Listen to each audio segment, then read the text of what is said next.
ओम श्री गणेशाय नमः। ओम श्री सरस्वत्यै नमः। श्री सद्गुरुदेवाय नमः। आदरणीय भक्तजनों, सादर नमस्कार।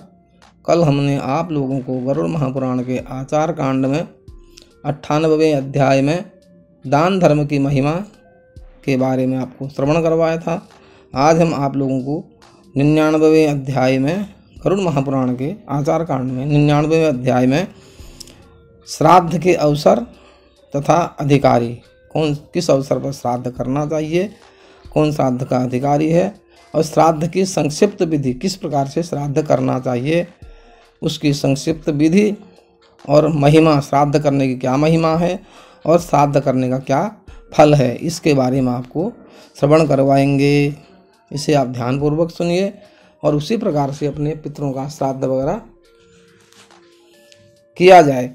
बोले आनंद कंद भगवान की जय। नारायणं नमस्कृत्य नरं चैव नरोत्तमं देवीं सरस्वती व्यासं ततो जय मुदीरयेत। बोले आनंद कंद भगवान की जय।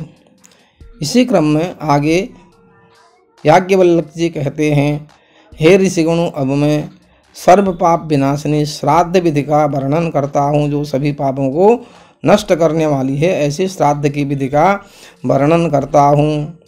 अमावस्या अष्टका वृद्धि, पुत्र जन्म आदि, कृष्ण पक्ष, उत्तरायण, दक्षिणायन, द्रव्य अन्नादि लाभ होना, श्राद्ध योग्य ब्राह्मण की प्राप्ति होना, विश्वत संक्रांति, सूर्य के तुला और मेष राशि पर संक्रमण करने का समय, मकर संक्रांति, व्यतिपात, गज छाया योग, चंद्र ग्रहण, सूर्य ग्रहण तथा कर्ता की श्राद्ध के प्रति रुचि होना, ये सब श्राद्ध के काल अवसर कहे गए हैं। कौन कौन से? अमावस्या, अष्टका अष्टमी, वृद्धि, पुत्र जन्म आदि, कृष्ण पक्ष, उत्तरायण, दक्षिणायन, द्रव्य अन्नादि का लाभ होना, श्राद्ध योग्य ब्राह्मण की प्राप्ति होना, विश्वत संक्रांति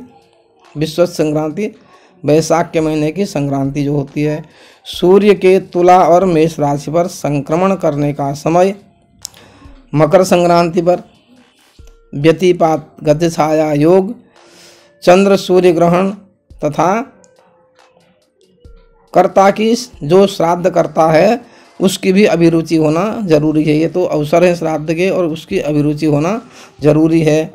ये सब श्राद्ध काल के अवसर कहे गए हैं। इन सभी अवसरों पर ऐसा अगर अवसर बनता है तो वह श्राद्ध करने का समय है। जो ब्राह्मण युवा, मध्यम वयस्क, अधिक वृद्ध ना होते हुए सभी वेदों में अग्र्य सतत अस्क लिखित अध्ययन में समर्थ,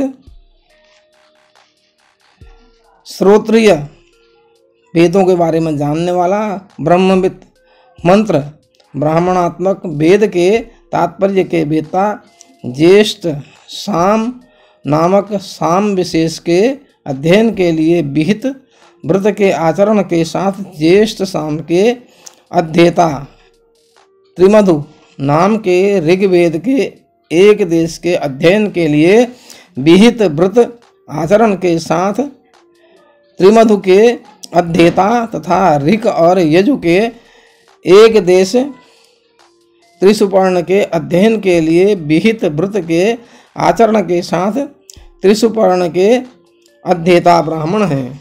ये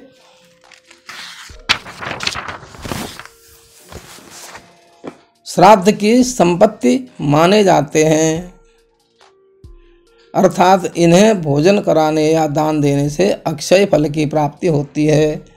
ऐसे ही भांजा श्राद्ध योग्य ब्राह्मण के लक्षणों से विशिष्ट, ऋत्विक, यजुर्वेद के एक देश विशेष के अध्ययन के अंग, व्रत के आचरण के साथ उस एक देश के अध्येता, दौहित्र, शिष्य तथा अन्य संबंधी बंधु बांधव एवं कर्मनिष्ठ, तपोनिष्ठ, पंचाग्नि विद्या के अध्येता, ब्रह्मचारी, मात्र पितृभक्त एवं ज्ञाननिष्ठ ब्राह्मण श्राद्ध की संपत्ति श्राद्ध में भोजनीय एवं दान देने योग्य हैं। और जो रोगी, महारोग से युक्त, अंगहीन, अंगिकांग, काण, पुनर्भव, विधवा के पुनर्विवाह के अनंतर उत्पन्न पुत्र, अवकीर्णी आदि आचार भ्रष्ट तथा अवैष्णव हैं, वे श्राद्ध के योग्य नहीं हैं। श्राद्ध के एक दिन पूर्व ब्राह्मणों को निमंत्रित करना चाहिए। निमंत्रित ब्राह्मणों को उस दिन संयम रखना चाहिए। श्राद्ध दिवस के पूर्वाह्न काल में उपस्थित उन ब्राह्मणों को आचमन कराकर आसनों पर बैठा दें। विश्वेदेव अथवा आभ्युदयिक श्राद्ध के लिए 2 ब्राह्मण तथा पितृपात्र के स्थान पर यथाशक्ति ब्राह्मण को बैठाना चाहिए। विश्वेदेव अथवा आभ्युदयिक श्राद्ध के लिए 2 ब्राह्मण तथा पितृपात्र के स्थान पर यथाशक्ति ब्राह्मण को बैठाना चाहिए, अथवा इनमें 2 ब्राह्मणों को विश्वेदेव पात्र के आसन पर पूर्वाभिमुख तथा 3 ब्राह्मणों को पितृपात्र के आसन पर उत्तराभिमुख अथवा दोनों देव पितर के लिए एक एक ब्राह्मण आसन पर बैठाना चाहिए। इसी प्रकार से मातामह आदि के श्राद्ध में व्यवस्था करनी चाहिए और मातामह श्राद्ध में विश्वेदेव संबंधी कृत्य अलग अलग या एक साथ किया जा सकता है। इसके बाद ब्राह्मणों को हस्त प्रक्षालन के लिए जल, हस्तार्घ्य और आसन के लिए कुश प्रदान करके उन्हीं की अनुज्ञा से विश्वेदेवा स यह मंत्र से विश्वेदेव का आवाहन करना चाहिए। उनको करके आवाहन करके भोजन पात्र में यव विकीर्ण करें। उनके भोजन पात्र में यव जौ डालें, जौ बिखेरें।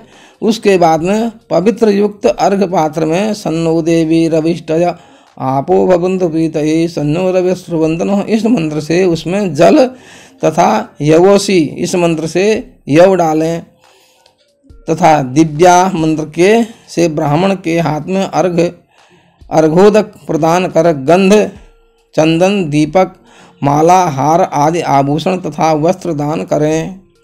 इस प्रकार से तत्पश्चात अपसभ्य होकर यज्ञोपवीत दाहिने कंधे पर रखकर पितरों को अप्रदक्षिण वाम क्रम से स्थान उस रूपी आसन पर प्रदान करें और आसन के लिए मोदक रूप द्विगुणित कुश देकर उसंतस्त्वा, इस मंत्र से उन पितरों का आवाहन करें। उसके बाद पितृ स्थान पर विराजमान ब्राह्मण की आज्ञा लेकर आयन्तु नः पितरौ सौम्यासो, इस मंत्र से इस मंत्र का जप करें। जिस ब्राह्मण को श्राद्ध के लिए बुलाया गया उस ब्राह्मण की आप पितरों का उस ब्राह्मण को आज्ञा लेकर उनसे इन पितरों का आवाहन करें। इस प्रकार इस मंत्र का जप करें। आयन्तु नः पितरौ सौम्यासो, इस मंत्र का जप करें। पितृ कार्य में यव के स्थान पर तिलों का प्रयोग करना चाहिए और तिल के साथ पितृ कार्य में जो है जौ की जगह पर तिलों का प्रयोग होना चाहिए और विश्वेदेवा कार्य में जौ का प्रयोग करना चाहिए। और तिल के साथ उन पितृगणों को पूर्ववत अर्घ्यादि प्रदान करें। तिल मिश्रित जल से उन पितृगणों को अर्घ्य प्रदान करें। उन अर्घ पात्रों में संस्रव ब्राह्मण के हाथ से दिए गए अर्घोदक का, ब्राह्मण के हाथ से जो दिया गया अर्घ है उसके जल को नीचे गिरा हुआ जल को पितृपात्र में रखकर और दक्षिणाग्र कुशस्तंभ को भूमि पर रखकर उसके ऊपर पृथिवी स्थानमसि, इस मंत्र के द्वारा उक्त अर्घ पात्र पितरों के वाम भाग में भूमि पर उलट कर रख दें। उसके बाद घृत सम्मिश्रित अन्न को अग्नि में प्रदान करने के लिए अन्नोस्करण आचार्य से श्राद्धकर्ता अन्नोस्करण की आज्ञा प्राप्त करें। श्राद्धकर्ता जो हैं फिर उसके बाद में आचार्य से अन्नोस्करण का प्रदान करें। अन्न मिश्रित जल से अन्न और जल घी से उसको अग्नि में आहुति देना है, उसको अन्नोस्करण कहा जाता है। तब आचार्य ऐसा ही करो यह कह दें तो उन्हें पितृयज्ञ के समान ही उस अग्नि में घृतयुक्त घृताक्त हव्य का हवन करके आहुति करने से शेष बचे हुए अन्न को समाहित मन से पितरों के भोजन पात्र में रख दें। पितरों के भोजन पात्र के रूप में यथाशक्ति चांदी के पात्रों का प्रयोग करना चाहिए। पृथ्वी ते पात्रम द्योर विधानम मंत्र से पात्र को अभिमंत्रित करें। इस मंत्र से उनका भोजन पात्र जो है उसको अभिमंत्रित करें। इदम विष्णु विचक्र में इस मंत्र का पाठ करके ब्राह्मण के अंगुष्ठ को पितरों के लिए परिवेशित अन्न में प्रवेशित करें। व्याहृतियों के सहित गायत्री एवं मधुवातारितायते इति मंत्रस्य, इस मंत्रस्य मधुवातारितायते मधुक्षरन्ति सिन्धवः मादरनिसन्दो खदी मधुनक्तमुतो खसो मधुवत् पार्थिवो राजः द्योरस्तु मधु मधु नाम बृहस्पति मधुना द्योस मधु मधु मधु, इस मंत्र से और या गायत्री और गायत्री मंत्र से इन मंत्रों का जप करके सुखपूर्वक भोजन करें। इस प्रकार ब्राह्मणों से निवेदन करें और ब्राह्मण मौन होकर भोजन करें। श्राद्धकर्ता क्रोधादि से रहित होकर बड़े ही श्रद्धा भाव से उन ब्राह्मणों को बिना शीघ्रता किए उनका अभीष्ट अन्न तथा जिसको जो अन्न प्रदान करना है तथा हविष्यान्न उनके भोजन के योग्य जो अन्न है उन्हें प्रदान करें। और ब्राह्मणों की तृप्ति तक, ब्राह्मण जब तक पूरे तृप्त न हो जाएं तब तक क्या करना है, पुरुष सूक्त का पाठ तथा पवमान सूक्त का पाठ आदि का जप करना है। ओम सहस्रशीर्षा पुरुषः सहस्राक्षः सहस्रपाद, इन मंत्रों से तथा पुरुष सूक्त और पवमान सूक्त आदि का जप करता रहे।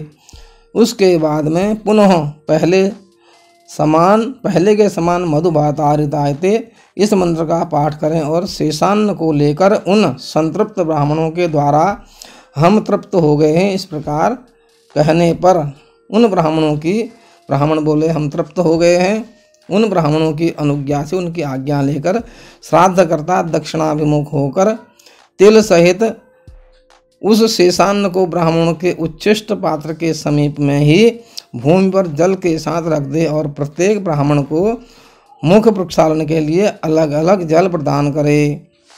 उच्छिष्ट के समीप में पितर आदि के लिए पिंड दान करके उसी प्रकार माता महादि का लिए भी पिंड प्रदान करें। फिर उसके बाद पिंड प्रदान का काम पहले ब्राह्मणों को बुलाना, आदर देना, सब कुछ करना, चरण धो करके उनको जल देना, चरण धोने के लिए उनका पूजन करना। उसके बाद उनको भोजन कराने के बाद में ब्राह्मणों को भोजन कराने के बाद में फिर उसके बाद में पितरों का पूजन करना है। उसके बाद ब्राह्मणों को आत्मन कराएं। तदनंतर ब्राह्मणों के स्वस्थ ऐसा कहने पर श्राद्धकर्ता अक्षयमस्तु कहकर ब्राह्मणों के हाथ में जल प्रदान कर यथा सामर्थ्य उनको दक्षिणा दें। उसके बाद में फिर ब्राह्मणों को दक्षिणा दें। ओम स्वधा वाची, इससे फिर ब्राह्मण को बोला स्वधा वाचन करें। वाच्यताम, फिर ब्राह्मण कहे हम स्वधा वाचन कर रहे हैं। स्वधा वाचन करके ब्राह्मण जो है श्राद्धकर्ता को आज्ञा प्रदान करे। उनकी अनुज्ञा पाकर प्राप्त कर श्राद्धकर्ता पितृयज्ञ के लिए स्वधा इस वाक्य का प्रयोग करे। पुनः उन ब्राह्मणों के द्वारा स्वधा ऐसा कह देने के पश्चात श्राद्धकर्ता पृथ्वी पर जल सिंचन करे। फिर उसके बाद में पृथ्वी के ऊपर जल सिंचन करे। विश्वदेवा प्रियंताम, यह कहकर श्राद्धकर्ता विश्वदेवों को जल अर्पित कर उन्हें विसर्जित करे। तदनंतर पितरों से इस प्रकार की प्रार्थना करना चाहिए। विश्वदेवा का विसर्जन करके फिर पितरों से प्रार्थना करें। दातारो नो विवर्धिताम वर्धनताम वेदा संततिरेव चौ श्रद्धा च नो माम व्यगदमद बहुदेयम न नोस्तुति। पितृगण हमारे यहाँ, इसका अर्थ है पितृगण हमारे यहाँ दाताओं, वेदों एवं संतानों की वृद्धि हो। हमारी श्रद्धा कभी कम न हो, कभी न घटे। दान देने के लिए हमारे पास बहुत संपत्ति हो, दान देने के लिए हमारे पास में पर्याप्त संपत्ति हो। तदनंतर बाजे बाजे इस मंत्र का उच्चारण करते हुए श्राद्धकर्ता प्रसन्नता के साथ यथाक्रम, जिस प्रकार से क्रम से पुस्तक में बताया गया है उस प्रकार से पितरों का विसर्जन करे। जिस अर्घ्य पात्र में पहले संथर्व जल रखा गया था उस पितृपात्र अर्घ्य पात्र हो उसको सीधा कर दें जो पलट के रखा था, तथा श्राद्धकर्ता उस आमंत्रित ब्राह्मण का प्रदक्षिणा के साथ अनुगमन करते हुए उन्हें विदा करें। उसके पश्चात श्राद्ध से अवशिष्ट अन्न का भोजन करके उस रात्रि में सपत्नीक ब्रह्मचर्य व्रत का पालन करें। उसके बाद जो श्राद्ध से अवशिष्ट जो वहाँ शेष भोजन बच जाता है, श्राद्ध करने के बाद ब्राह्मण को भोजन कराने के बाद में सब कुछ कराने के बाद उस भोजन से ब्राह्मण को, यजमान को, श्राद्धकर्ता को सपत्नीक भोजन करते हुए सपत्नीक ब्रह्मचर्य व्रत का पालन उस रात्रि को करना चाहिए। विवाह आदि मांगलिक अवसरों पर पितरों का नांदमुख श्राद्ध करना चाहिए। जो भी शुभ कार्य घर में हों उनसे पहले पितरों का नांदमुख श्राद्ध करना चाहिए, आभ्युदयिक श्राद्ध करना चाहिए। अभ्युदय होता है जो, उसमें आभ्युदयिक श्राद्ध होता है। उनके लिए दधि, करकंधु, बदरी फल मिश्रित यवान्न का पिंड दान करना चाहिए। जौ और अन्न का, जौ से मिश्रित अन्न का पिंडदान करना चाहिए। एकोदिष्ट श्राद्ध विश्वेदेव से रहित, एकान्न और एक पवित्र से युक्त होता है। एकोदिष्ट श्राद्ध में विश्वेदेवा नहीं बनाए जाते, विश्वेदेवा ब्राह्मण नहीं बनाए जाते और एक पवित्र से युक्त होता है। इस श्राद्ध में आवाहन और अन्नोस्करण नहीं किया जाता है। इस श्राद्ध का संपूर्ण कृत्य अपसव्य अर्थात दक्षिण कंधे पर, दाहिने कंधे पर यज्ञोपवीत धारण करके करना चाहिए। श्राद्धकर्ता इस श्राद्ध में निमंत्रित ब्राह्मणों को पवित्र भूमि पर रखे हुए आसन पर उपतिष्ठताम कहकर बैठने के लिए निवेदन करें। इसी प्रकार अभिरम्यताम कहकर विसर्जन करें। ब्राह्मणों को भी अभिरतास्म यह वचन कहना चाहिए। सपिंडीकरण श्राद्ध में श्राद्धकर्ता तिल एवं, अब आता है सपिंडीकरण का वर्णन। एकोदिष्ट श्राद्ध, आभ्युदयिक श्राद्ध तथा पार्वण श्राद्ध वगैरह के बारे में बताया गया है। अब आता है इसमें क्रम में अब जो है सपिंडीकरण, जो सपिंडीकरण किया जाता है प्रेत क्रिया के 12वें एकादशा के बाद में सपिंडीकरण होता है 12वें दिन 13वें से पहले, उसके बारे में बताया गया है। उसमें क्या करना है,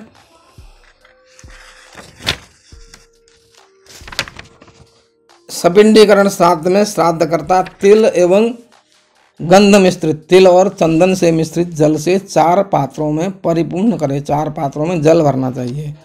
उन पितृपात्रों से एक पात्र को अर्घ्य प्रदान करने के लिए प्रेत पात्र के रूप में कल्पित करें। उन्हीं 4 पात्रों में से एक पात्र को प्रेत पात्र के रूप में प्रेत वेदी के पास में उसको रखें, उसे कल्पित करें, उसको प्रेत में पात्र के रूप में मान लें। तदनंतर श्राद्धकर्ता प्रेत पात्र में रखे हुए अर्घ्य जल से कुछ भाग को पिता आदि के 3 पात्रों में, पिता, पितामह और प्रपितामह, उन 3 पात्रों में थोड़ा थोड़ा जल उसमें से मिलाकर पूर्ववत अर्घ्यादि क्रिया का संपादन करें। ये समाना, ये मंत्र हैं, ये समाना इत्यादि करके इन 2 मंत्रों के द्वारा प्रेत पिंड को 3 भागों में विभक्त कर पितरों के पिंडों में मिला दें। उसके बाद में क्या करना है, एक लंबा पिंड बनाया जाता है, उस लंबे पिंड के 3 भाग किए जाते हैं। तीनों भागों को उन 3 पिंडों में, इन 3 पिंडों को विभक्त करके 3 पिंडों को एकोदिष्ट, उसमें क्या किया जाता है, 3 पिंडों को विभक्त कर पितरों के पिंडों में मिलाया जाता है। पिता, पितामह, प्रपितामह के 3 पिंडों में, 3 पिंडों को उन टुकड़ों को मिलाया जाता है। उसके अनंतर उसके बाद में विहित एकोदिष्ट श्राद्ध स्त्री माता का भी करना चाहिए। उसके बाद में एकोदिष्ट श्राद्ध की क्रिया से श्राद्ध करना चाहिए। माता का जिसका सपिंडीकरण 1 वर्ष के पूर्व होता है उसके उद्देश्य से भी 1 वर्ष पर्यंत सानोदक कुंभ प्रतिदिन, उसके लिए जिसका सपिंडीकरण 1 वर्ष के पूर्व हम कर रहे हैं तो उसके लिए क्या करना है, उसके नाम उसके उद्देश्य से भी 1 वर्ष पर्यंत 1 वर्ष तक जो है सानोदक अन्न से भरा हुआ कुंभ घड़ा प्रतिदिन प्रतिमाह यथाशक्ति ब्राह्मण को देना चाहिए। प्रतिदिन ना हो सके तो प्रतिमाह में 1 महीने में 1 घड़ा अनाज से भर करके उनको देना चाहिए। पितरों को समर्पित पिंडों को गो अज ब्राह्मण अग्नि अथवा जल को अर्पित कर दें। इसमें लिखा है पितरों को जो अर्पित पिंड है उसको गौ को, गाय को या बकरी को या ब्राह्मण अग्नि अथवा जल को अर्पित कर दें। हविष्यान्न तिल ब्रीहि यव आदि से श्राद्ध करने पर पितृगणों को 1 मास तथा क्या बोलते हैं तिल ब्रीहि यव आदि से, तिल जव आदि से पिंड प्रदान करने पर पितरों को 1 महीने तक उसके श्राद्ध के पर्यंत संतुष्टि प्राप्ति होती है। हविष्यान्न तिल ब्रीहि यव आदि से श्राद्ध करने पर पितरों को 1 महीने तक श्राद्ध 1 महीने तक तथा पायस से खीर के द्वारा श्राद्ध करने पर खीर का अन्नदान खीर का दान करने पर, खीर का भोग लगाने पर उनसे 1 वर्ष पर्यंत संतुष्टि प्राप्ति होती है। पायस से के द्वारा श्राद्ध करने पर उन्हें 1 वर्ष पर्यंत संतुष्टि प्राप्त होती है। मृत व्यक्तियों के लिए कृष्ण चतुर्दशी तिथि में श्राद्ध करना चाहिए। ऐसा करने पर श्राद्धकर्ता को मृत्यु के पश्चात स्वर्ग तो प्राप्त होता ही है, जीवन काल में भी उन श्राद्धकर्ता को उत्साह, शौर्य, क्षेत्र तथा शक्ति की प्राप्ति होती है। जो विधिवत अपने पितृजनों के लिए श्राद्ध करता है वह पुत्र सर्वजन श्रेष्ठता, सौभाग्य, समृद्धि, प्रमुखता, मांगलिक दक्षता, अभीष्ट कामना पूर्ति, वाणिज्य में लाभ, निरोगता, यश, शोक राहित्य, परम गति, धन निष्ठा, धन विद्या, वाक सिद्धि, बोलने में उसको सिद्धि, उसकी वाणी सिद्ध हो जाती है। पात्र, गौ, अज, अविक, भेड़ें, अश्व, आविक भेड़ को बोलते हैं, अश्व और घोड़ा, दीर्घायु प्राप्त कर अंत काल में इन सभी चीज़ों को प्राप्त करके अंत में वह मोक्ष को प्राप्त करता है। क्या क्या प्राप्त होता है उसको, जो इस प्रकार से विधिवत अपने पितरों का श्राद्ध करता है वह पुत्र सर्वजन श्रेष्ठता, सौभाग्य, सब जनों में श्रेष्ठता उसको मिलती है, सौभाग्य प्राप्त होता है, समृद्धि प्राप्त होती है, सब जगह उसकी पूछताछ प्रमुखता मिलती है, मांगलिक दक्षता, सर मंगल कार्य में उसको दक्षता प्राप्त होती है, अभीष्ट कामना पूर्ति, उसकी जो मन की इच्छा पूर्ति होती है, वाणिज्य में व्यापार वगैरह में लाभ उसको और वो निरोग रहता है, उसका यश चारों तरफ फैलता है, शोक राहित्य, शोक से रहित रहता है और परम गति को प्राप्त करता है, धन विद्या, वाक सिद्धि, धन विद्या, उसकी वाणी जो है उसकी वाणी से जो कुछ वो बोलता है वो बिल्कुल सिद्ध होता है, सच होता है। पात्र, गौ, अज, उसको पात्रों की कोई नहीं, गौ, अज माने घोड़ा, अविक माने भेड़, अश्व माने अज माने बकरी, आविक माने भेड़, अश्व माने घोड़ा और दीर्घायु उसको लंबी उम्र प्राप्त करता है वह, और अंत काल में इन सब कुछ को प्राप्त करते हुए और समस्त लाभ प्राप्त करते हुए अंत में मोक्ष का लाभ वह प्राप्त करता है। कृतिका आदि से भरणी पर्यंत, कृतिका, रोहिणी, मृगशिरा, इस प्रकार से जो नक्षत्र हैं उनसे भरणी नक्षत्र तक प्रत्येक नक्षत्र में श्राद्ध करने वाले व्यक्ति को भी इन सभी सुखों की प्राप्ति होती है।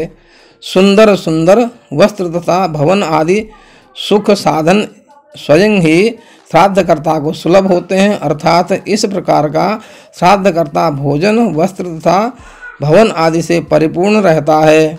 पिता पितामहादि पितर संतुष्ट होकर पिता, दादा और परदादा इत्यादि पितर जो हैं, मातामह, प्रमातामह, वृद्ध मातामह, नाना, नानी, नाना, बड़े नाना, बूढ़े नाना सब वगैरह, नानियाँ वगैरह सब ये संतुष्ट होकर श्राद्धकर्ता को नित्य आयु, संतति, धन, विद्या, राज्य सभी प्रकार के सुख, स्वर्ग और मोक्ष को प्रदान करते हैं। वो सभी प्रकार के श्राद्ध करने पर मनुष्य को इन सभी चीज़ों का इनका सब उसको प्राप्त करते हुए अंत में मोक्ष प्राप्त होता है।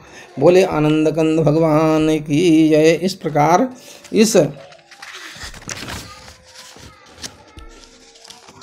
श्राद्ध के अवसर और उसके श्राद्ध के अधिकारी और संक्षिप्त विधि श्राद्ध की और श्राद्ध की महिमा और उसके फल का जो भी हम यह वर्णन आपको श्रवण करवाया 99वें अध्याय में, इसको हम यहाँ पर विश्राम देते हैं। बोले आनंद कंद भगवान की जय। कल हम आपको एक और अध्याय श्रवण करवाएंगे, 100वां अध्याय। 100वें अध्याय में हम आपको विनायक शांति स्नान किस प्रकार से करना चाहिए उसके बारे में आपको श्रवण करवाएंगे। तब तक के लिए हरिनाम कीर्तन करेंगे। बोले आनंद कंद भगवान की जय। हरि शरणम हरि शरणम हरि शरणम हरि शरणम हरि शरणम हरि शरणम हरि शरणम हरि शरणम। बोले आनंद कंद भगवान की जय।